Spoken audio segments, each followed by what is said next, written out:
Well, a warm welcome to those attending and to our viewers watching live on the Council's YouTube channel, Hillingdon, London. This is a meeting of the Finance and Corporate Services. Honestly, you can't turn anything down. Finance and Corporate Services Select Committee. My name is Councillor John Riley and I'm the chairman of this meeting. Details of the business to be considered today are shown on the agenda, copies of which are available in the room and online under the live broadcast. For those present in the room and intended to speak, please note that you will be filmed and any statements you make will be recorded and made public. A reminder to councillors, officers and those speaking today that you should turn the microphone button on when speaking. This will ensure you can be heard in the room and by those watching online. We're not expecting any fire drills, so if the alarm does go off, please follow officers to the fire exits and out of the building to the designated meeting points. For those of you in the room, please switch any mobile devices or any other devices to silent before the meeting starts. Please note that councillors on the committee may use their laptops or tablets during the meeting to view the agenda and paperwork. So, also, I'd like to have introduced the members of the committee, so we'll go around the room and people can introduce themselves. Do you want to start? Councillor Narinda Gonk. Councillor Gasharan Mand. Councillor Stuart Mathers. I can do it for you. Okay. So we have Rebecca Reid here, who's the new Democratic Services Apprentice. I'm Steve Clark. I'm the Democratic Services Officer this evening. Councillor Wayne Bridges. Councillor Kaushik Banerjee. All right, thank you very much.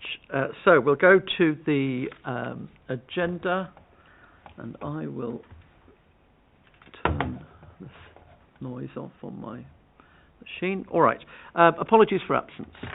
So there's no apologies for absence this evening, Chairman, but it's noted that Councillor Batts isn't present.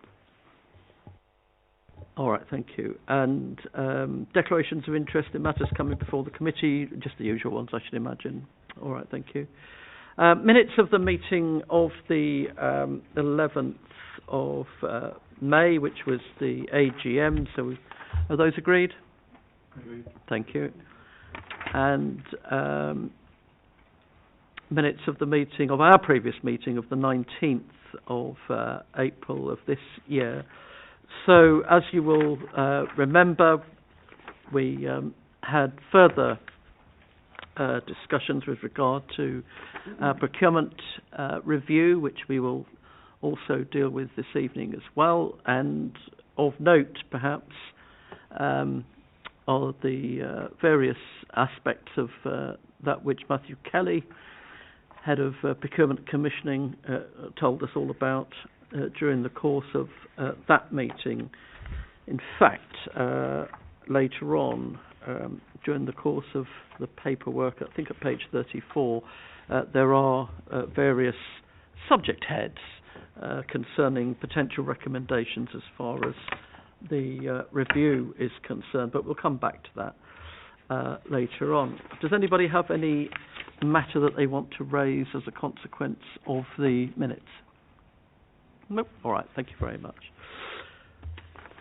So we can move on to confirm that the items of business marked in Part 1 will be considered in public, and any items in Part 2, which we don't have, will be in private. Okay, so agenda item 6, the Select Committee review findings, procurement within Hillingdon, securing value for our residents, which is a sort of working title that we've used so far. So we're at the stage now, committee members, where we won't be having any evidence tonight, but what we should do and will do is to consider a number of different subject heads for recommendations. And earlier on today, and you've got copies in front of you, I put together some thoughts about potential areas to consider with regard to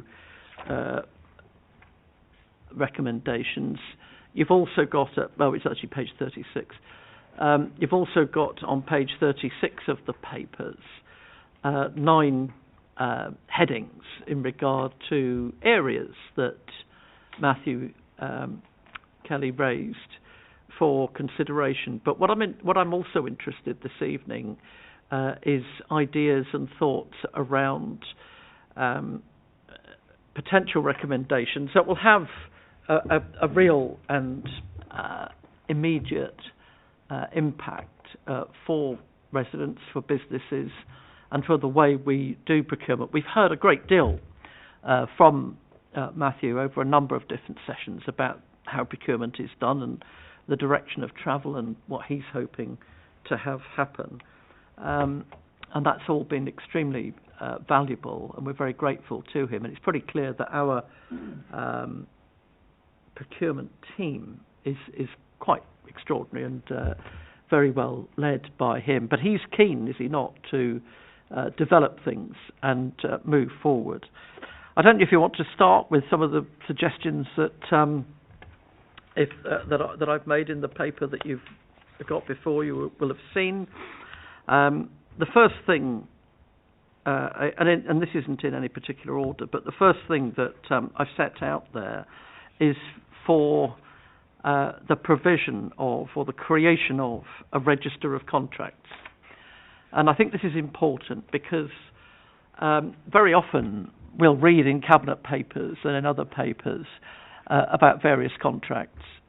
There's no necessity to point to any particular contracts, but just having a grip on the detail of the number of contracts that we have in council and their nature, and a ready reckoner, literally, so that a cabinet member with the responsibility for their particular portfolio can look at that area and see at a glance what contracts that are in that portfolio area, so that heads of division can do the same, middle managers can do the same, and the chairman of the various select committees, to the extent that they cut across the work of committees, can also see. So it would, my envisaging is that it may be, and I say here MK to advise, all contracts over a certain value placed on a matrix board, which really is just a roundabout way of saying a grid of some description that describes what the contract is, how much it is, what's it for, and it's a good ready reckoner. Because apart from anything else, that would then, and also when it started and when it's due to finish or be re-let or reviewed, because very often we'll see in documents, won't we, for the cabinet, that a contract is to be extended or dealt with in some form or other again, and having that capacity to see that at a glance, I think, would be quite useful. Anybody against that, or with it, or for it, or Councillor Mathers? Just some open thinking. So yeah, no, absolutely makes sense. It might also be useful and helpful to the bid team as they see all of the matrix of different contracts to see where there's areas of symmetry or efficiency. Why does it sound like buttons so hot? Yes, absolutely. So, but as I say, these are kind of general heads that we can send back to Matthew and Democratic Services when they put together the full report. But I think something along those lines. I mean, you know, councils have huge numbers of contracts, ranging from, I guess, multi-million pound contracts to very small, under 10,000.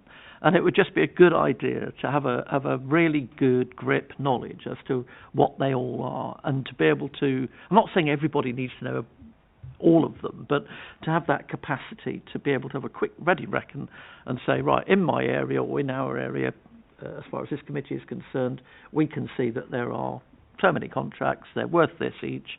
Some are coming up for a renewal. Okay, what's happening with that? Do they just roll over? Do we review them? Whatever. So, all right, thank you for that. Okay, so, and what I've said at the beginning is that the idea, one of the big ideas in this whole review process, is to be able to make the best use of our procurement team. They're a fantastic team, and they know what they're doing. But a lot of the time, a lot of their time will be spent in things that can, in fact, be delegated to departments, especially if there are very specialised or specific contracts. So, with supervision, of course, but nevertheless, they don't have to do everything. Of course, they possibly they end up doing that, and they spend a great deal of time doing and overseeing stuff that they wouldn't necessarily need to. So that's a kind of running theme. Going over the page, number 2, framework agreements. This covers a very wide range of applicability. So essentially, framework agreements, and I'm sure most people around here know, but are where what you do is in the first instance, it's quite a lot of work to set up, but once you've done it, it works fairly swiftly and easily. So for a particular subject or a particular area, you invite membership of the framework, if you like, of any, not too many, but somewhere between maybe 5 and 7, maybe 10 at worst, in terms of numbers. And then once you've satisfied yourself that the companies on that framework are going to do what you as the placer of the contract want them to do, and you can deal with it in very great detail, then going forward it's just much easier then to place your contracts with those on the framework, and you can apply this framework principle to large contracts, relatively small ones, to specialist areas. And again, it just makes the life of placement and procurement a lot easier once you've done the initial work. And it's frankly something that business has been doing for a very, very long time, and it works well. And adopting that in some way, for example, and I've delineated different types of area, but capital program, other framework agreements, linear and vertical framework agreements. You can tell I've been reading the books, got the terminology. These range across all sorts of different sizes of contract. But for example, capital program, where, and it will be the case, where, for example, in the housing stock, we need to replace, I don't know, kitchens, boilers, all sorts of things, but you're going to do a lot of it. You want economies of scale. You want the best that you can do in terms of the way in which the contract is carried out.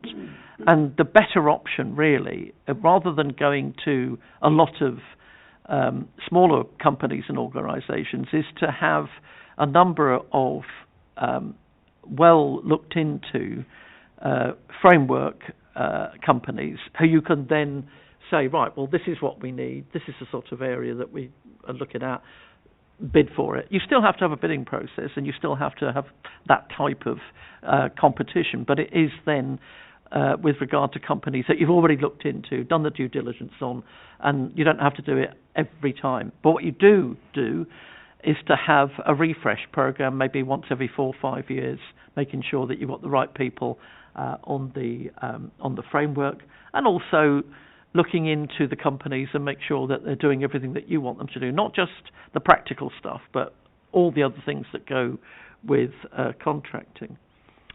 And you see there that I've dealt with other framework agreements. You could apply them, as I say, to the very small contracts as well. The linear and vertical are a bit interesting because when I was doing another job in Cabinet, we looked at enforcement. Different departments in the council use enforcement for different things, and we looked at the possibility of bringing enforcement pretty much under one roof, under one umbrella, because do you need an enforcement department in each of these other departments? And there are very large benefits to be had from, and that would be a linear way of working. You'd have similar work across different departments. So maybe you've got similar contract needs across different departments. It would have to be looked into, and again, it's just a thought process of mine. But you could look across departments, and I mean, a very obvious thing would be, although it's already catered for in different ways, but just as an example, copying or printing or something, if we still do that. Well, all departments do that. So in a straight line way, would it be better to have an overall corporate approach to that? Yes, it would. Can we look at other areas and different topics? Yes. Would it make more sense? Yes. And the vertical model is where you look at progression, and are there companies that do bottom-up or top-down pieces of work which you could let as a single contract to one company.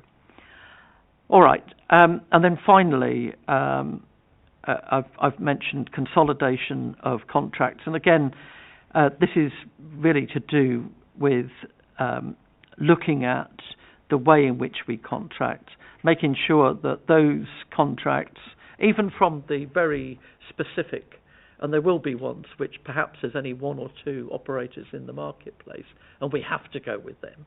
But equally, one of the areas that we do need to look at and should look at more frequently perhaps are those contracts which seem to roll over or at least be placed with the same people time after time after time. Now, it may be they're the best ones to deal with it, but equally, it's a good idea always to refresh and have a look at what even your very familiar, very good, very high relationship contracts, to make sure that they are doing everything you want them to do, bringing added value to things, maybe helping us to move on within an industry and all the rest of it. So looking at those in that consolidated way is also will be of benefit.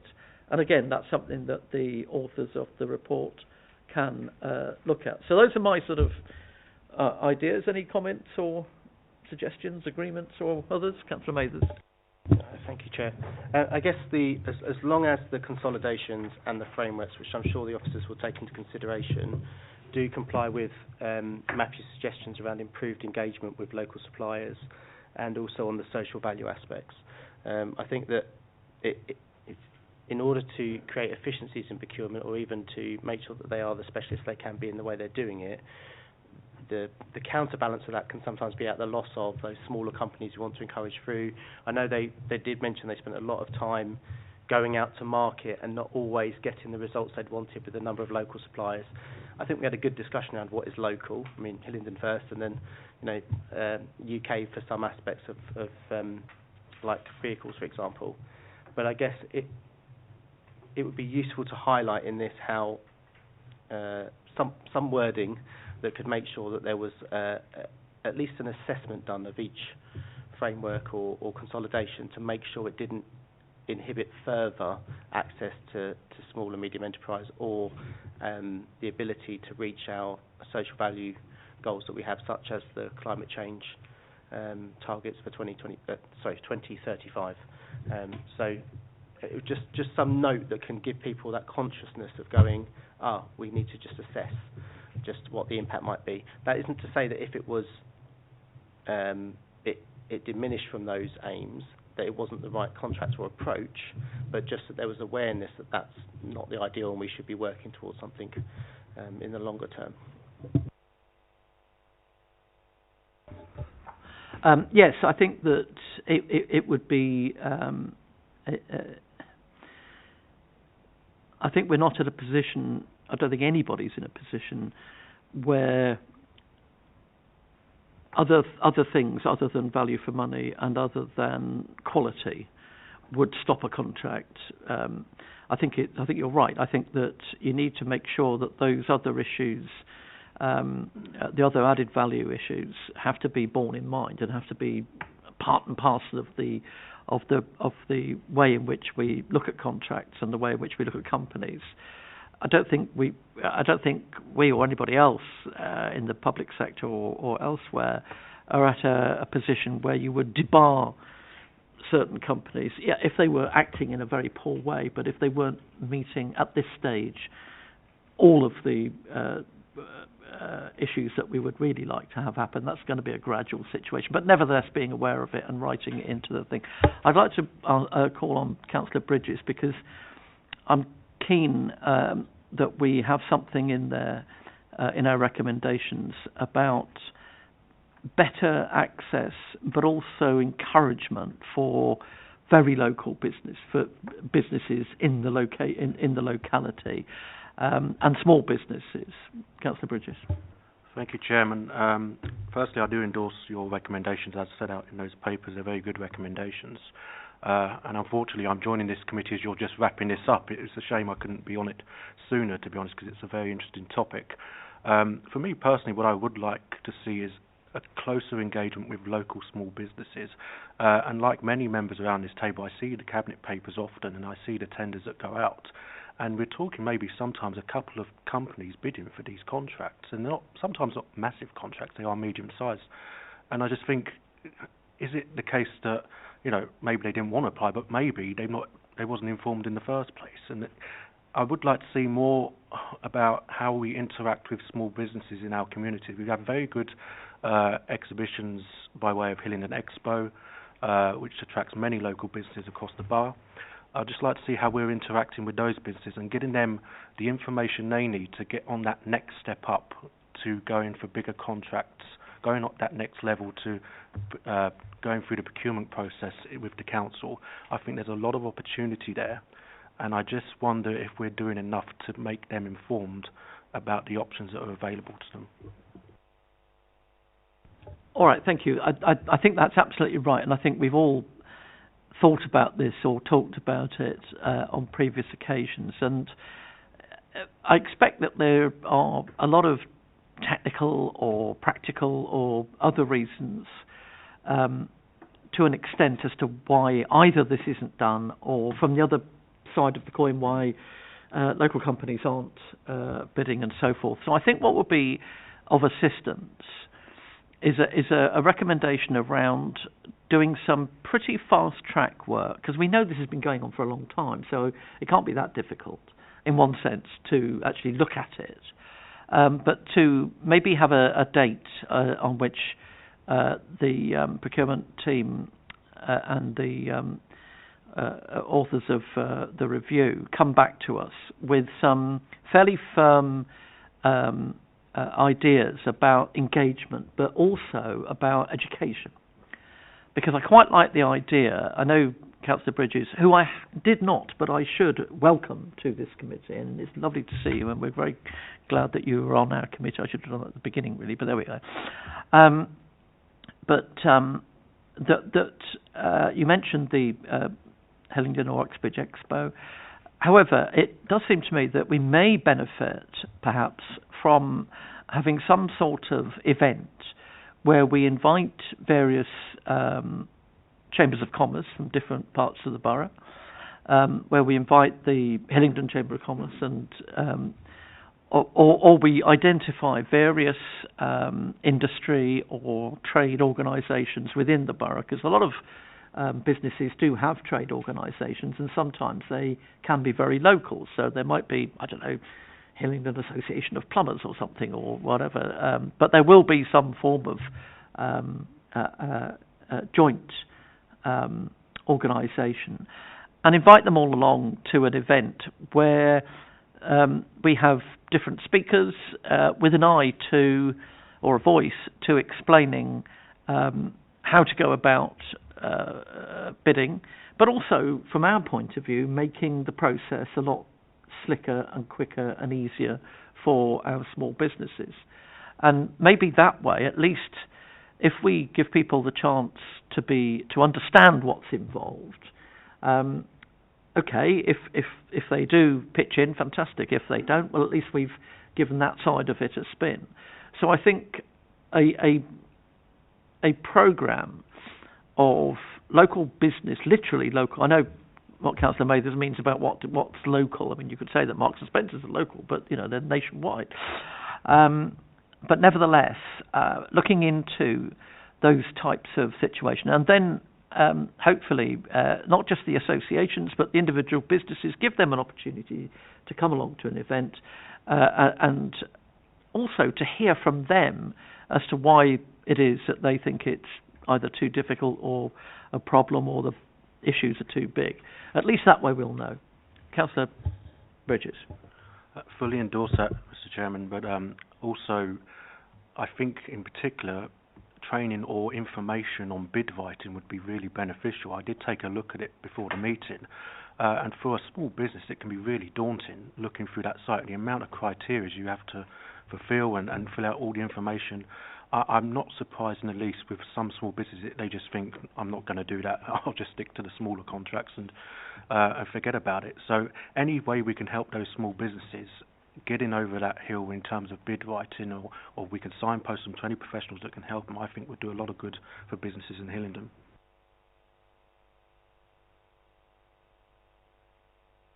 There we go.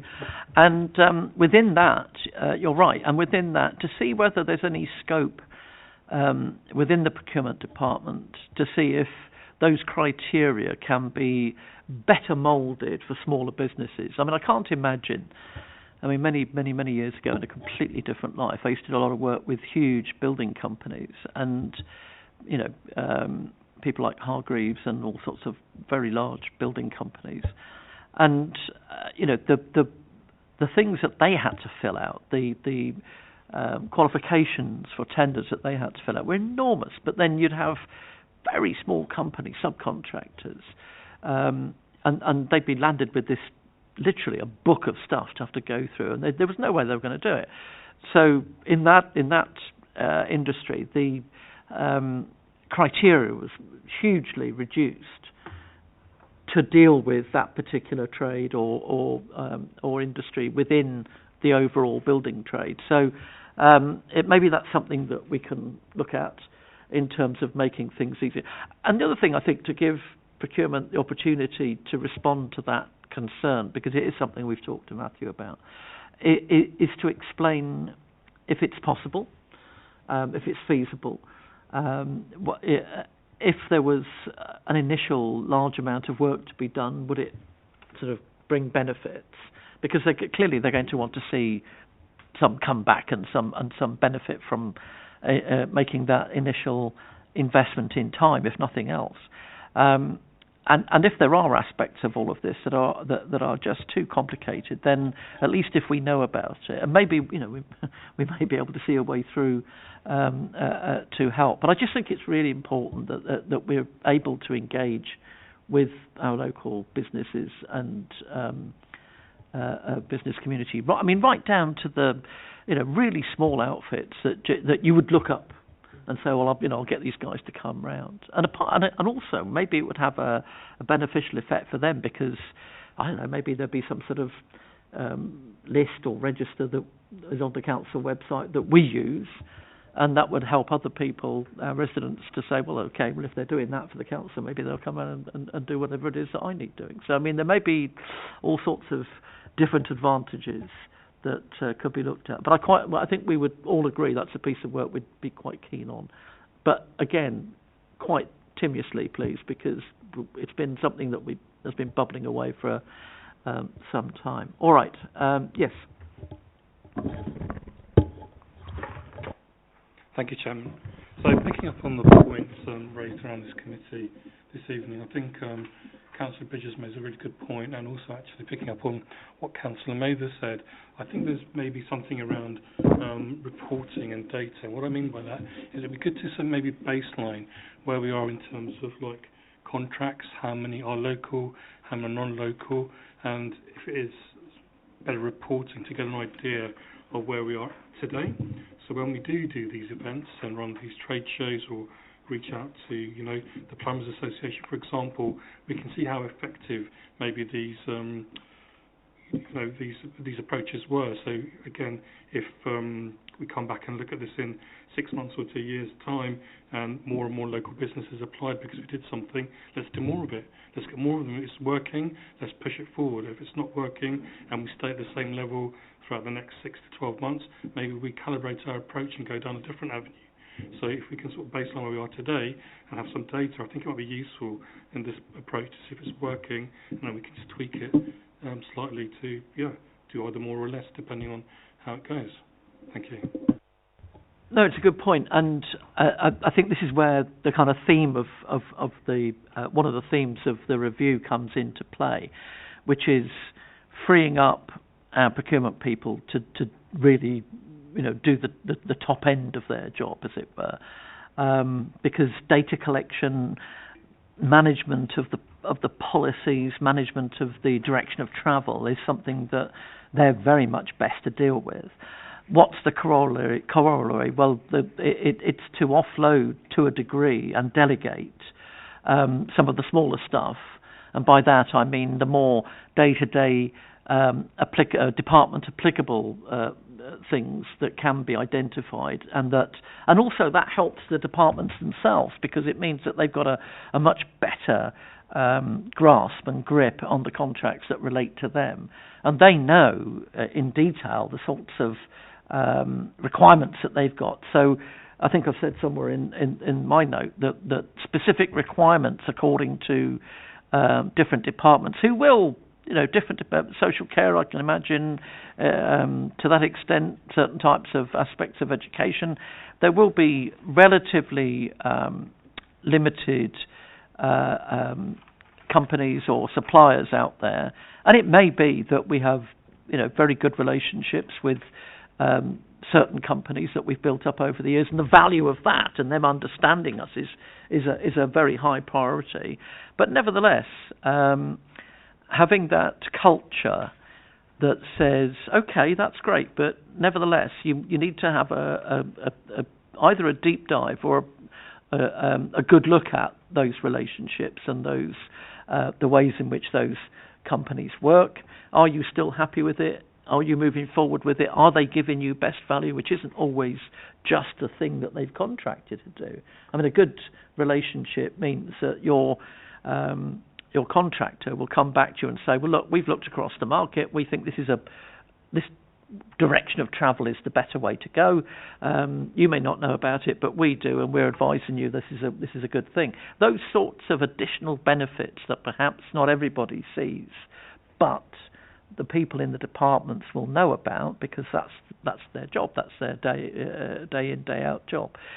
So again, something somewhere about in the report about that capacity for procurement to, yes, have a bit of an umbrella, parental if you like, or oversight of contract management, but not the minutiae, not the day-to-day stuff. They should not be the ones dealing with that side of the detail. It should be the individuals that are experts in their own field. And also, as I said before, I think it gives people a much greater interest if they know what's happening. And equally, going back to our register of contracts, and it's not a secret. So it would be useful for directors of all the departments, from everybody from the chief executive to middle managers and managers in departments, for them to see and go, well, okay, we've got so many contracts in our area. What are we doing with them? How are they going? Are we just letting them roll? What's going on with them? And similarly for the cabinet members within their portfolios, for them to have a really good understanding of the volume, and not for it to be a situation where they only really discover about it when they come on to the, as we used to call them, the yellows, and there's a need for a consideration of the part two documents in cabinet, and you really only get to see that once it's put in there. So just having a bit of oversight across the whole picture. All right. Any other ideas, Councillor Mathers? Two slightly different points, if I may. The first one is, in the last session we had, when Matthew spoke about kind of the areas that he was hoping there would be some advancement on. So he spoke about particularly kind of having that early visibility in action, 12 months to tender rather than 6, and that kind of strategic planning and that more umbrella that you've spoken about, oversight. And he just mentioned that the team of 12 has over 100 projects. And I've spoken about the balance of the pros and cons of us, combining things. But I guess my thinking is that, does the team need some interim support to get it to a pace where it can get there? So it's a reviewing of resource. Now, we have no control over the budget in this committee, but within the thoughts and the calculations, and whether it comes as a side recommendation rather than a full one, but just Matthew and the team and that department have an opportunity to reflect on, have we got the resource in the short term to catch up to then move forward? Because my concern would be, if you have these changes coming in with the procurement bill, yet we have some great intentioned improvements and efficiencies within this review, if you can't quite catch up and get ahead of yourselves, they're never going to fully take effect. So I don't know how, I'll leave that at your chair's discretion, how that would form part of recommendations, but maybe there is some interim need, borrowed from maybe somewhere else in the council, I don't know, just to get them that leapfrog. So that's my first point, if you... Okay. Yeah. And the second one is, I wonder if this is our opportunity to place into procurement the desire that the council has to become carbon net zero with its contracts by 2035. Now, I know that within the wording in full council, it spoke about where financially viable isn't the right term, but that's basically what we said, where we can effectively do so in a costly value for money way, we wish to have everything net zero by 2035 in our supplies. If I can use my experience from the Pensions Committee, just for a moment, we have been looking in our beliefs at looking favourably on those fund managers who are showing a pathway to or a transition to net zero.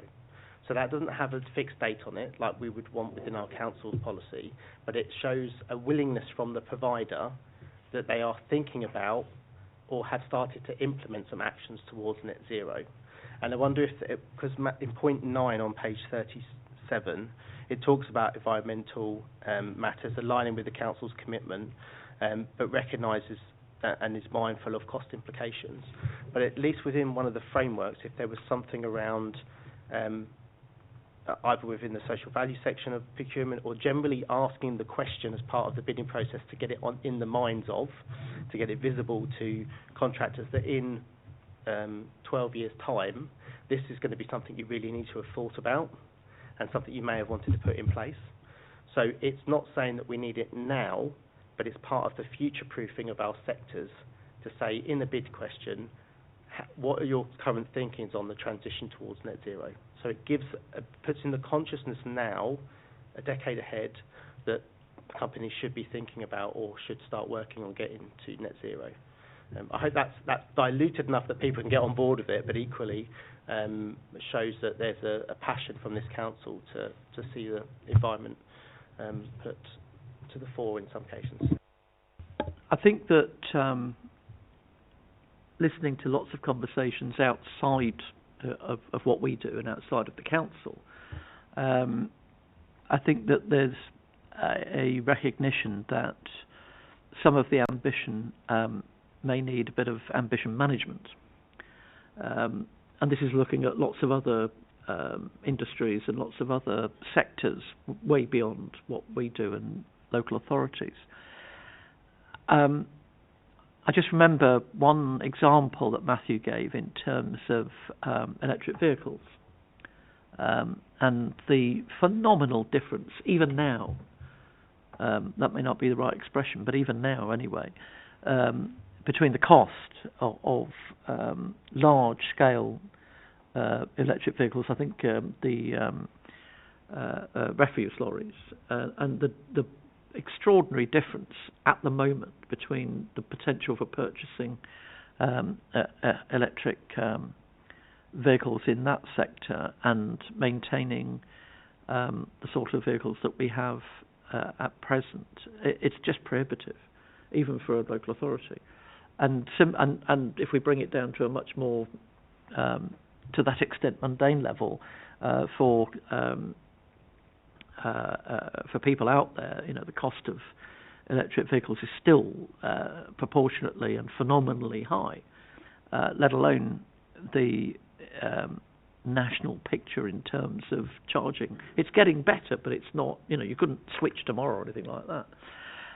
But I do agree, I don't think we would disagree, that the idea of kind of planting the seed, as it were, and just having that that thought process is certainly a good one. It wouldn't exclude anybody, but what it does do, it's just it's you know, what did I say? Planting the seed, lighting the blue touch paper, and all the analogies I can think of, and that's only two.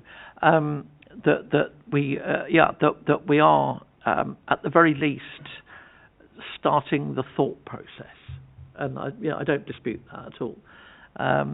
The extent to which we understand how maybe some of our bigger contractors who are in a far better position to be able to adjust and deal with their operations. I think in many ways, and we can all think of them, the very smaller companies, the ones that just deal with domestic circumstances, I don't know, washing machine repairers and goodness knows what else. Or maybe they'll be completely different because the machines themselves will be very different.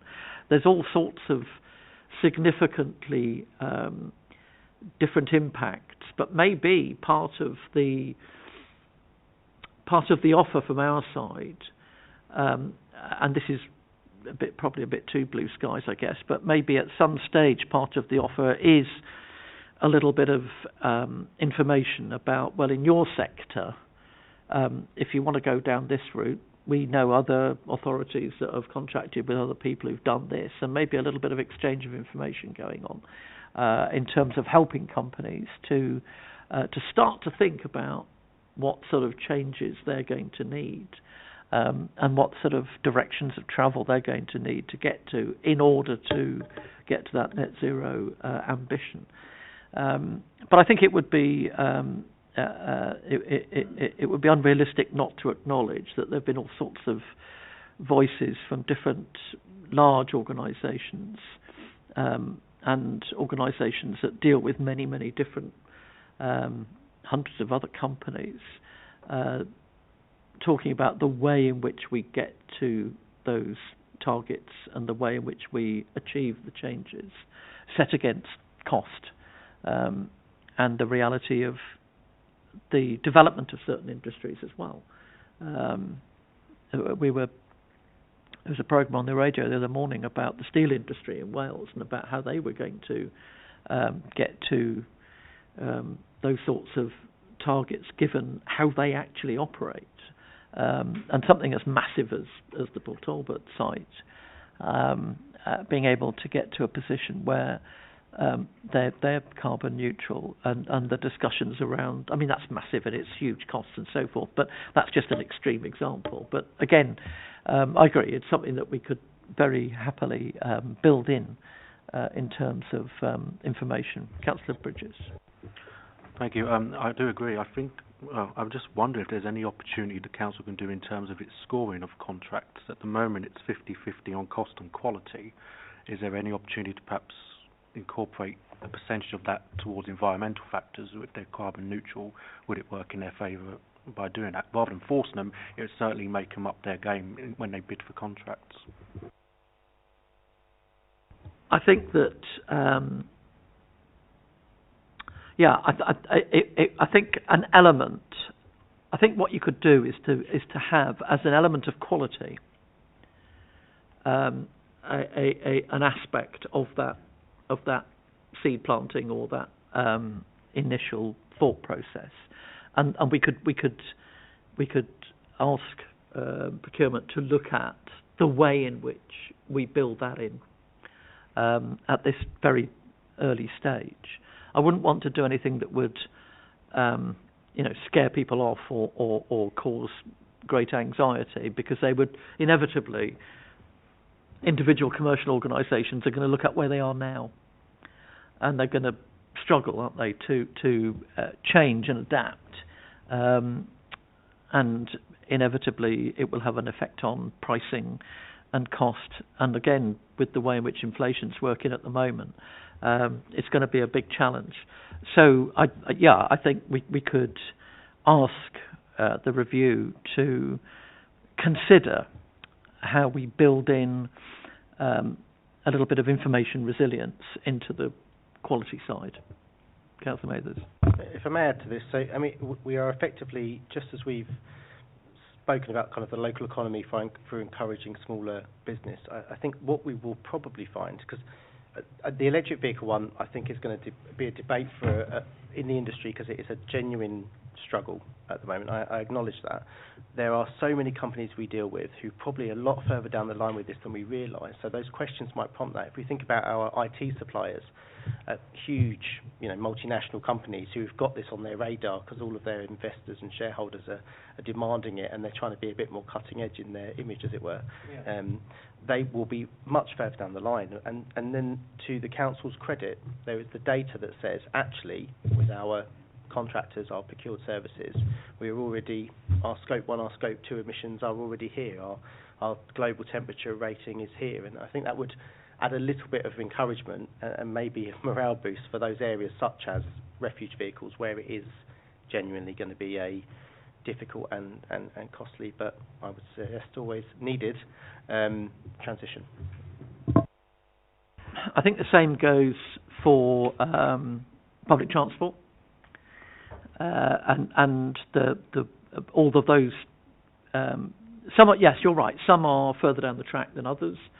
Some have got very complicated matrices behind them. But you're right that there are a lot of organisations, and I'm sorry I missed that pensions meeting because I was away. But looking at the various papers and so forth,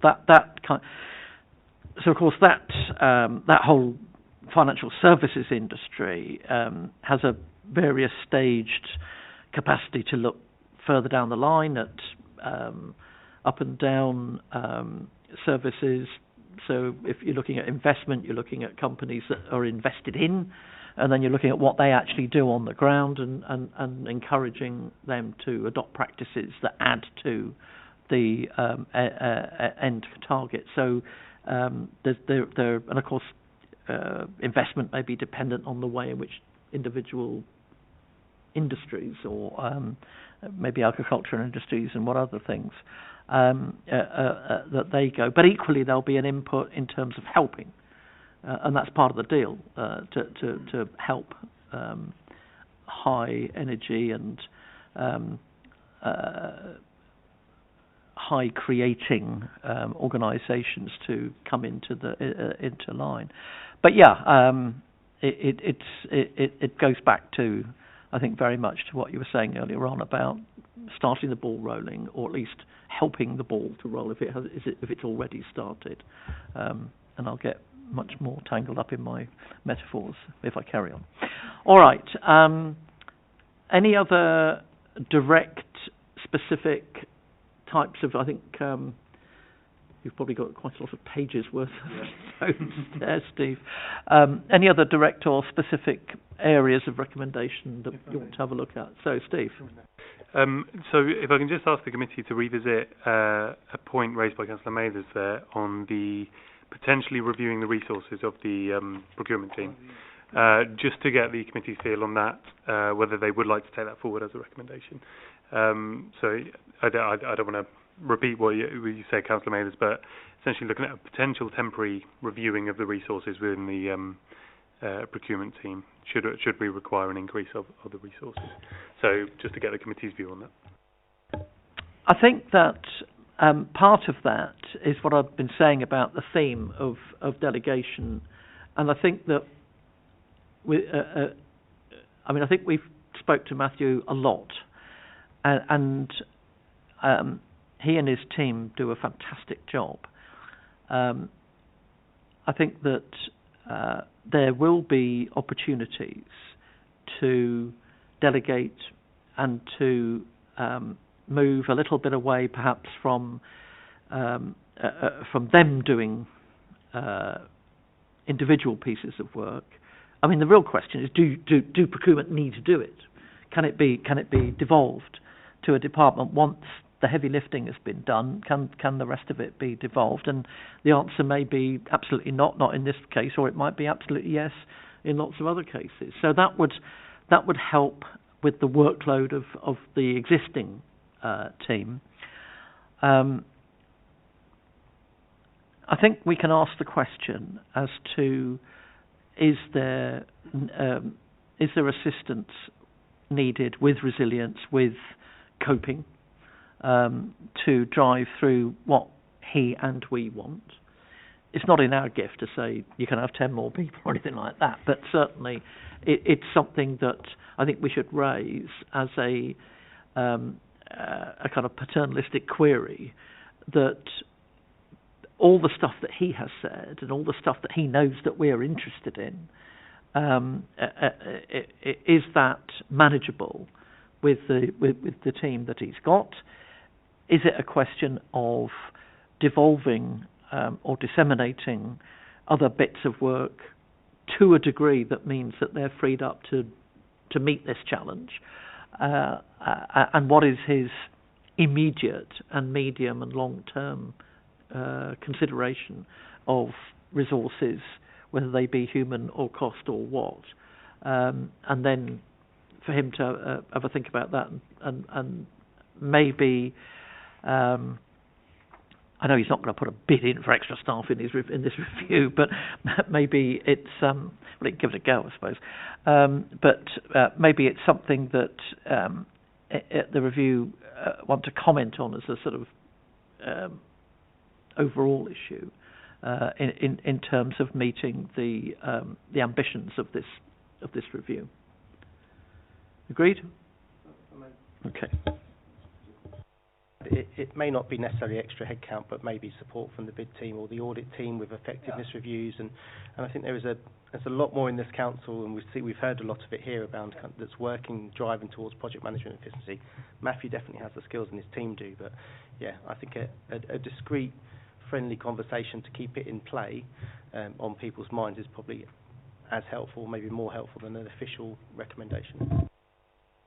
I absolutely agree. It's not. It would be foolish, frankly, to try and make it a recommendation, because it's not in our gift, and it's not something that would necessarily be something to do. I mean, the great thing with recommendations from committees like ours is that we make sure that they are practical and helpful. And what we do not want with this one, not that this committee ever would, or any other that we sit on, is to put forward really the sorts of recommendations that frankly are not going to be accepted. So we want them to be helpful and useful to Cabinet to help drive what we're aiming for. And also, as you say, interaction between different departments that help each other to alleviate the stresses and strains of the direction of travel in terms of transformation, in terms of how things have been changed for the better currently. So yeah, it's really just a marker of concern as far as we're concerned, because the inevitable natural inclination of good folk is to just take everything on. All right, anything further on that aspect? I think we've done it a pretty good justice, really, in going through things, and thank you everybody for your contributions. If there are things that do occur to members, then I'm sure a succinct and to the point email to our Democratic Services colleagues will be, I don't say welcome, but will be dealt with. All right, so we can move on, and I've now lost it, to the next item, which is the Cabinet Forward Plan, which is really just a note. It's always worth having, I don't say we should do it now, in fact I'd say we shouldn't, to go through it in great detail, but just to note what's coming up, for us all to note what's coming up, and to keep an eye on various issues that maybe we would need to respond to at some stage. But for the moment, I don't think we need to go into the forward plan in too much detail unless anybody wants to raise anything. All right? Okay. So, work programme. So, next time, I think we will get a draft. So sorry, on that point, Chairman, that I think you're about to make, due to recent commitments in Democratic Services, it may be that the draft report comes to the September meeting. There's a by-election happening next month, and So there is a bit of a commitment towards that at the moment. So that may result in that final draft report slipping to September's meeting. Okay.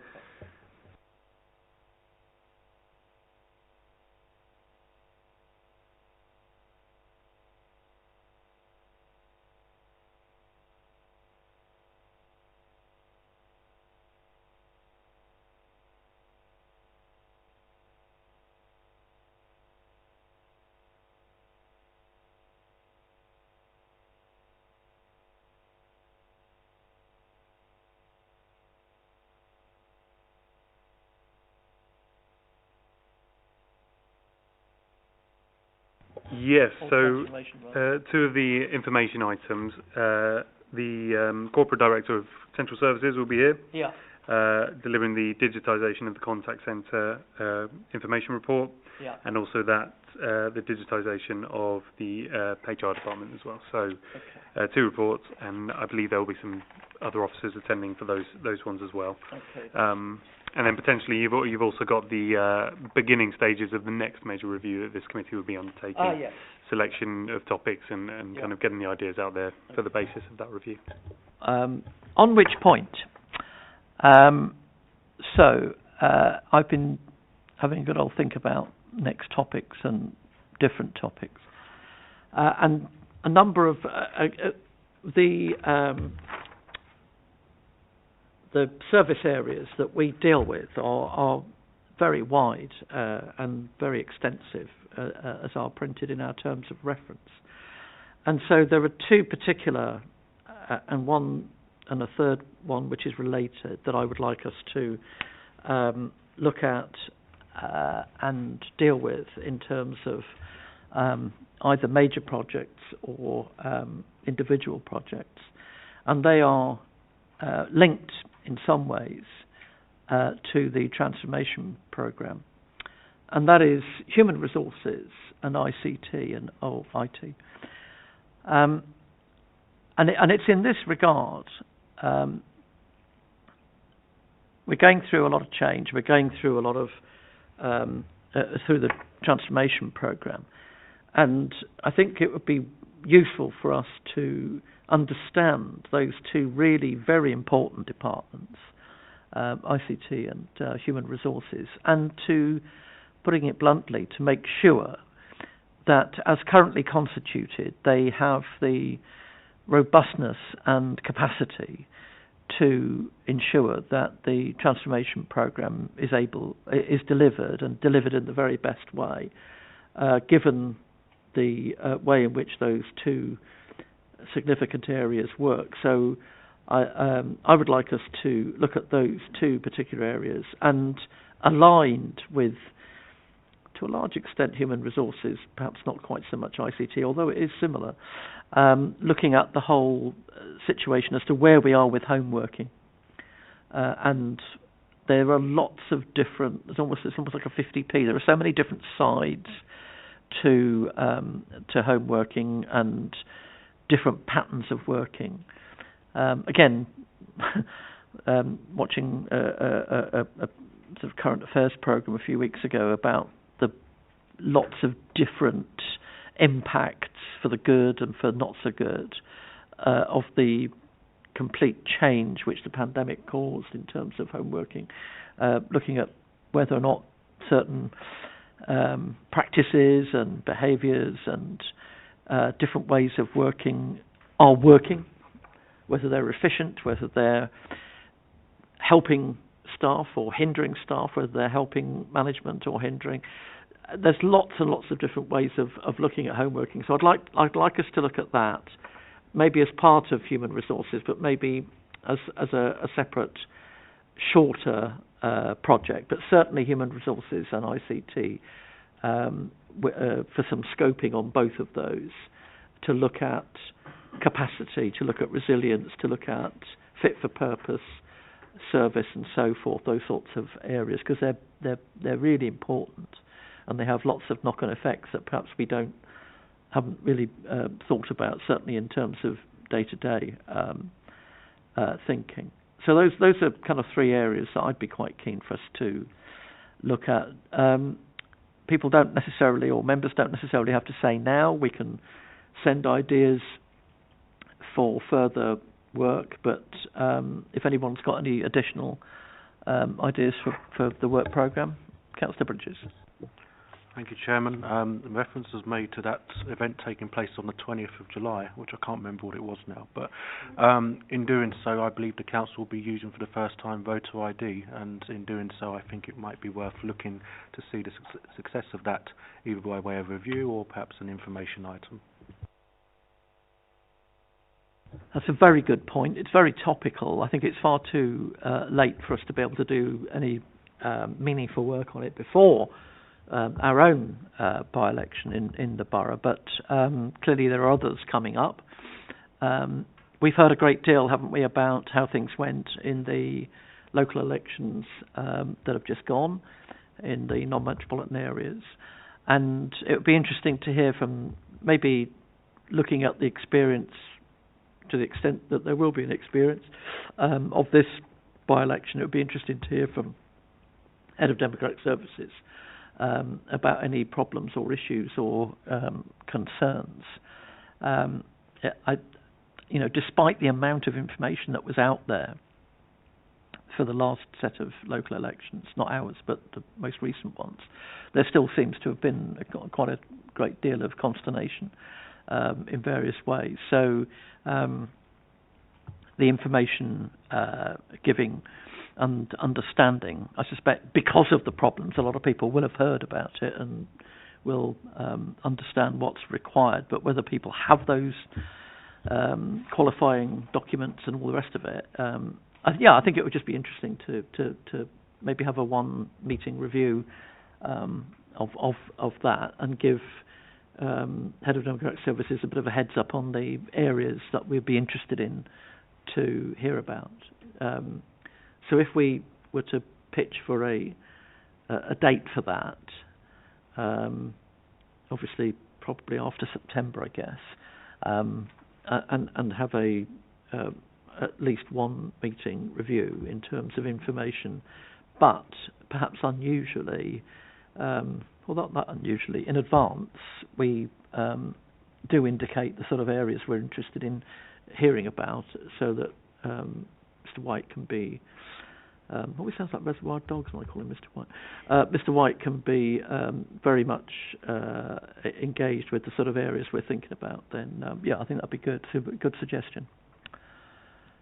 Any other? Yep, Councillor Mathers. Two things that may be helpful one-off information items. One would be around cyber security, just kind of our routine of testing and how we go about that very important area that we can't get wrong. But I know that the council will have a number of things in place around that, but it would be useful for us to have our opportunity to ask a few questions and get some broader knowledge there. And the other area, I continue to hear a lot of reports around struggles for recruitment and vacancy rates across South East England, etc., particularly in certain trades, drivers and some other specialist roles. It would be useful to, whether in part one or part two, to get an understanding of the challenges the council are facing in terms of recruitment. Every council struggles with recruitment. With some roles, it's the nature of things, but it would be useful just some of the things that are being done in order to relieve the pressure when there is long-standing vacancies. All right, dealing with your second point first, what sort of, were you thinking of any particular business areas or across the board, or just getting a feel for A, how we do recruitment, and B, what the sort of take-up is like? I think there's been a marked change in Hillingdon because of the pandemic. So we have always, I think, been quite attractive to those coming from some of the southern counties and an easy commute in rather than going into central London. Now there's a lot more ability to work from home, and this could fit in with the review. Does that help us or hinder us in attracting people if they can commute into London once or twice a week and then rather than have to drive into Hillingdon every day? There are those challenges, but there are definitely ongoing skill shortages with leaving the European Union and other aspects that are different challenges to what the council would have had 2 or 3 years ago.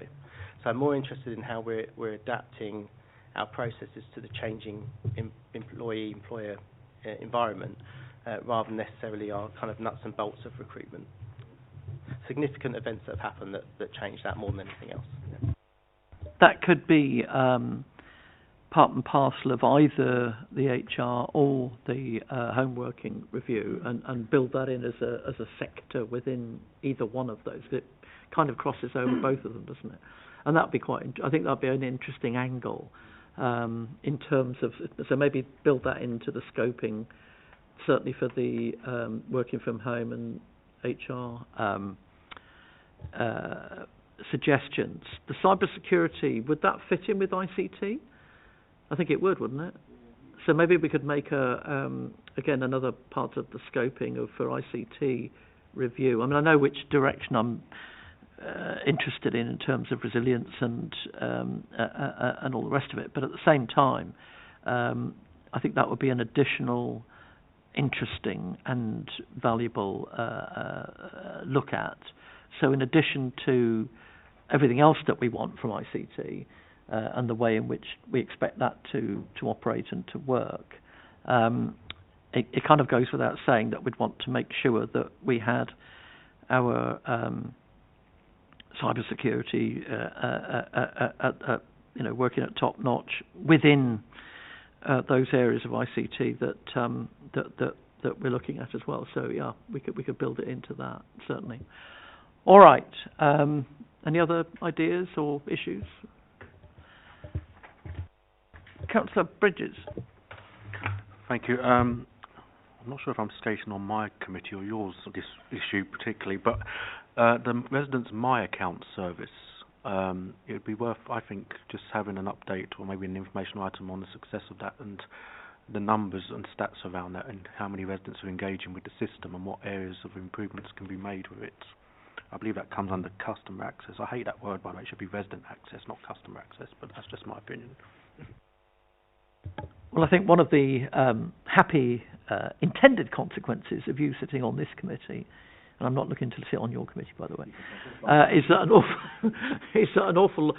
quite a number of areas cross over between us, and indeed one or two of the others. I mean, I think it says in our terms of reference that this committee, to the extent that it touches on other committees' ranges of work, takes the lead. Well, yeah, but what I've done in the past when I've been chairman of other committees is to invite the chairman of those committees to come along to a meeting and chip in. Well, in fact, you've done it, I think, when we were on external services. And where there are crossover issues that relate to other committees, I can't see any reason why we shouldn't have the chairman of the other affecting committees come along and add their weight, considerable weight, to the discussion in our committee. All right, yeah, I think that's a good point. Okay, so anything else? Nope. All right, thank you very much. It was very helpful and very useful suggestions and so forth. So that's the work programme, and therefore, if there's no other business or anything else anybody wants to say, we can close the meeting.